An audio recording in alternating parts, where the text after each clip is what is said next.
الحمد لله الذي أنزل على عبده الكتاب ولم يجعل له عوجا قيما لينذر بأسا شديدا من لدنه ويبشر المؤمنين الذين يعملون الصالحات أن لهم أجرا حسنا ماكثين فيه أبدا وينذر الذين قالوا اتخذ الله ولدا ما لهم به من علم ولا لآبائهم كبرت كلمة تخرج من أفواههم إن يقولون إلا كذبا فلعلك باخع نفسك على آثارهم إن لم يؤمنوا بهذا الحديث أسفا إنا جعلنا ما على الأرض زينة لها لنبلوهم أيهم أحسن عملا وإنا لجاعلون ما عليها صعيدا جرزا أم حسبت أن أصحاب الكهف والرقيم كانوا من آياتنا عجبا إذ أوى الفتية إلى الكهف فقالوا ربنا آتنا من لدنك رحمة وهيئ لنا من أمرنا رشدا فضربنا على آذانهم في الكهف سنين عددا ثم بعثناهم لنعلم أي الحزبين أحصى لما لبثوا أمدا نحن نقص عليك نبأهم بالحق إنهم فتية آمنوا بربهم وزدناهم هدى وربطنا على قلوبهم إذ قاموا فقالوا ربنا رب السماوات والأرض لن ندعو من دونه إلها لقد قلنا إذا شططا هؤلاء قومنا اتخذوا من دونه آلهة لولا يأتون عليهم بسلطان بين فمن أظلم ممن افترى على الله كذبا وإذ اعتزلتموهم وما يعبدون إلا الله فأووا إلى الكهف ينشر لكم ربكم من رحمته ويهيئ لكم من أمركم مرفقا وترى الشمس إذا طلعت تزاور عن كهفهم ذات اليمين وإذا غربت تقرضهم ذات الشمال وهم في فجوة منه ذلك من آيات الله من يهد الله فهو المهتد ومن يضلل فلن تجد له وليا مرشدا وتحسبهم أيقاظا وهم رقود فنقلبهم ذات اليمين وذات الشمال وكلبهم باسط ذراعيه بالبصيد لو اطلعت عليهم لوليت منهم فرارا ولملئت منهم رعبا وكذلك بعثناهم ليتساءلوا بينهم قال قائل منهم كم لبثتم قالوا لبثنا يوما أو بعض يوم قالوا ربكم أعلم بما لبثتم فابعثوا أحدكم بورقكم هذه إلى المدينة فلينظر أيها أزكى طعاما فليأتكم برزق منه وليتلطف ولا يشعرن بكم أحدا إنهم إن يظهروا عليكم يرجموكم أو يعيدوكم في ملتهم ولن تفلحوا إذا أبدا وكذلك أعثرنا عليهم ليعلموا أن وعد الله حق وأن الساعة لا ريب فيها إذ يتنازعون بينهم أمرهم فقالوا ابنوا عليهم بنيانا ربهم أعلم بهم قال الذين غلبوا على أمرهم لنتخذن عليهم مسجدا فيقولون ثلاثة رابعهم كلبهم ويقولون خمسة سادسهم كلبهم رجما بالغيب ويقولون سبعة وثامنهم كلبهم قل ربي أعلم بعدتهم ما يعلمهم إلا قليل فلا تمار فيهم إلا مراء ظاهرا ولا تستفت فيهم منهم أحدا ولا تقولن لشيء إني فاعل ذلك غدا إلا أن يشاء الله واذكر ربك إذا نسيت وقل عسى أن يهديني ربي لأقرب من هذا رشدا ولبثوا في كهفهم 300 سنين وازدادوا 9 قل الله أعلم بما لبثوا له غيب السماوات والأرض أبصر به وأسمع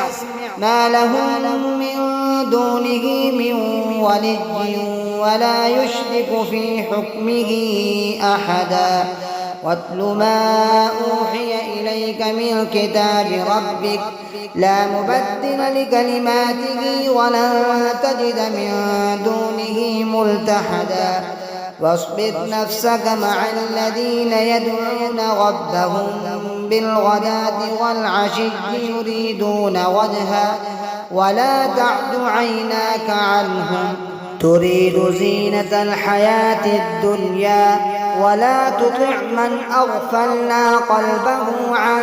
ذكرنا واتبع هواه وكان أمره فرطا فقل الحق من ربكم فمن شاء فليؤمن ومن شاء فليكفر إنا أعتدنا للظالمين نارا أحاط بهم سرادقها وإن يستغيثوا يغاثوا بماء كالمهل يشوي الوجوه بئس الشراب وساءت مرتفقا إن الذين آمنوا وعملوا الصالحات إنا لا نضيع أجر من أحسن عملا أولئك لهم جنات عدن تجري من تحتهم الأنهار يحلون فيها من أساور من ذهب ويلبسون ثيابا خضرا من سندس واستبرق متكئين فيها على الأرائك نعم الثواب وحسنت مرتفقا واضرب لهم مثل الرجلين جعلنا لأحدهما جنتين من أعناب وحففناهما بنخل وجعلنا بينهما زرعا كلتا الجنتين آتت أكلها ولم تظلم منه شيئا وفجرنا خلالهما نهرا وكان له ثمر فقال لصاحبه وهو يحاوره أنا أكثر منك مالا وأعز نفرا فدخل جنته وهو ظالم لنفسه قال ما أظن أن تبيد هذه أبدا وما أظن الساعة قائمة ولئن رددت إلى ربي لأجدن خيرا منها منقلبا قال له صاحبه وهو يحاوره أكفرت بالذي خلقك من تراب ثم من نطفة ثم سواك رجلا لكن هو الله ربي ولا أشرك بربي أحدا ولولا إذ دخلت جنتك قلت ما شاء الله لا قوة إلا بالله إن ترني أنا أقل منك مالا وولدا فعسى ربي أن يؤتيني خيرا من جنتك ويرسل عليها حسبانا من السماء فتصبح صعيدا زلقا أو يصبح ماؤها غورا فلن تستطيع له طلبا فأحيط بثمره فأصبح يقلب كفيه على ما أنفق فيها فهي خاوية على عروشها ويقول يا ليتني لم أشرك بربي أحدا ولم تكن له فئة ينصرونه من دون الله وما كان منتصرا هنالك الولاية لله الحق هو خير ثوابا وخير عقبا واضرب لهم مثل الحياة الدنيا كماء أنزلناه من السماء فاختلط به نبات الأرض فأصبح هشيما تذروه الرياح وكان الله على كل شيء مقتدرا المال والبنون زينة الحياة الدنيا والباقيات الصالحات خير عند ربك ثوابا وخير أملا ويوم نسير الجبال وترى الأرض بارزة وحشرناهم فلم نغادر منهم أحدا وعرضوا على ربك صفا لقد جئتمونا كما خلقناكم أول مرة بل زعمتم أن لن نجعل لكم موعدا فوضع الكتاب فترى المجرمين مشفقين مما فيه ويقولون يا ويلتنا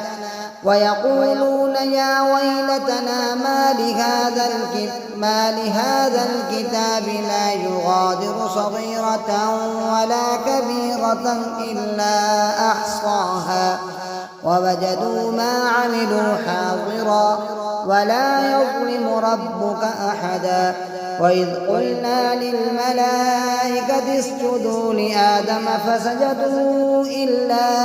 إبليس كان من الجن ففسق عن أمر ربه أفتتخذونه وذريته أولياء من دوني وهم لكم عدو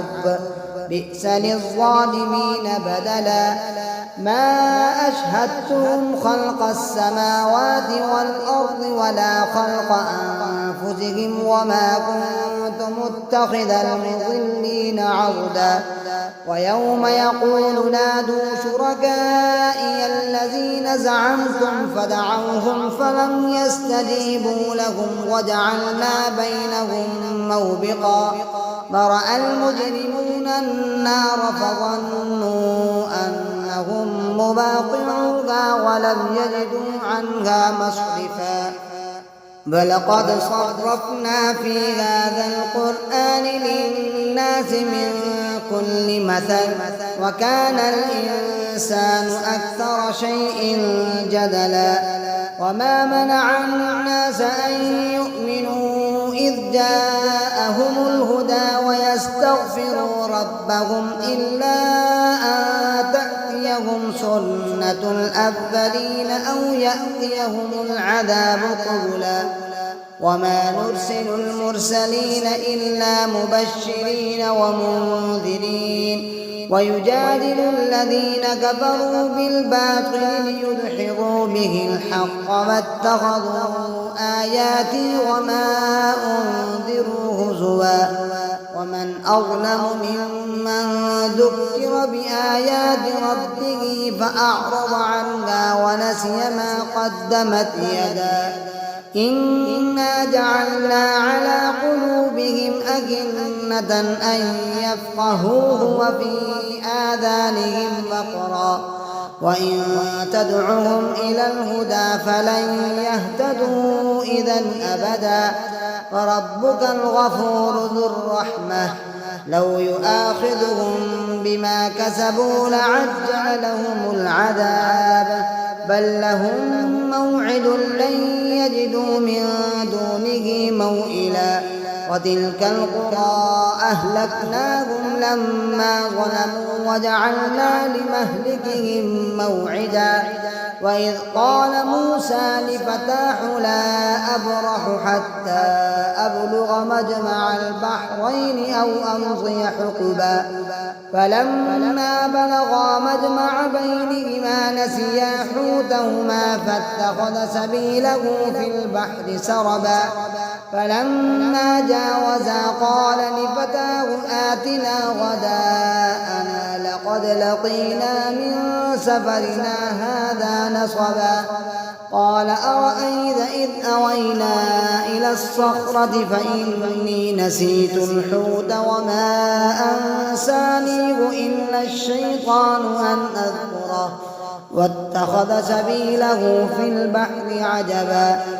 قال ذلك ما كنا نبغي فارتدا على آثارهما قصصا فوجدا عبدا من عبادنا آتيناه رحمة من عندنا وعلمناه من لدنا علما قال له موسى هل أتبعك على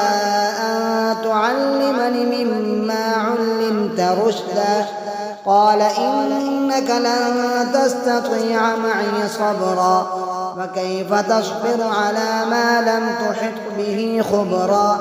قال ستجدني إن شاء الله صابرا ولا أعصي لك أمرا قال فإن اتبعتني فلا تسألني عن شيء حتى أحدث لك منه ذكرا فانطلقا حتى إذا ركبا في السفينة خرقها قال أخرقتها لتغرق أهلها لقد جئت شيئا إمرا قال ألم أقل إنك لن تستطيع معي صبرا قال لا تؤاخذني بما نسيت ولا ترهقني من أمري عسرا فانطلقا حتى إذا لقيا غلاما فقتله قال أقتلت نفسا زكية بغير نفس لقد جئت شيئا نكرا قال ألم أقل لك إنك لن تستطيع معي صبرا قال إن سألتك عن شيء بعدها فلا تصاحبني قد بلغت من لدني عذرا فانطلقا حتى إذا أتيا أهل قرية استطعما أهلها فأبوا أن يضيفوهما فوجدا فيها جدارا يريد أن ينقض فأقامه قال لو شئت لاتخذت عليه أجرا قال هذا فراق بيني وبينك سأنبئك بتأويل ما لم تستطع عليه صبرا أما السفينة فكانت لمساكين يعملون في البحر فأردت أن أعيبها وكان وراءهم ملك يأخذ كل سفينة غصبا وأما الغلام فكان أبواه مؤمنين فخشينا أن يرهقهما طغيانا وكفرا فأردنا أن يبدلهما ربهما خيرا منه زكاة وأقرب رحما وأما الجدار فكان لغلامين يتيمين في المدينة وكان تحته كنز لهما وكان أبوهما صالحا فأراد ربك أن يبلغا أشدهما ويستخرجا كنزهما رحمة من ربك وما فعلته عن أمري ذلك تأويل ما لم تسطع عليه صبرا ويسألونك عن ذي القرنين قل سأتلو عليكم منه ذكرا إنا مكنا ومكنا له في الأرض وآتيناه من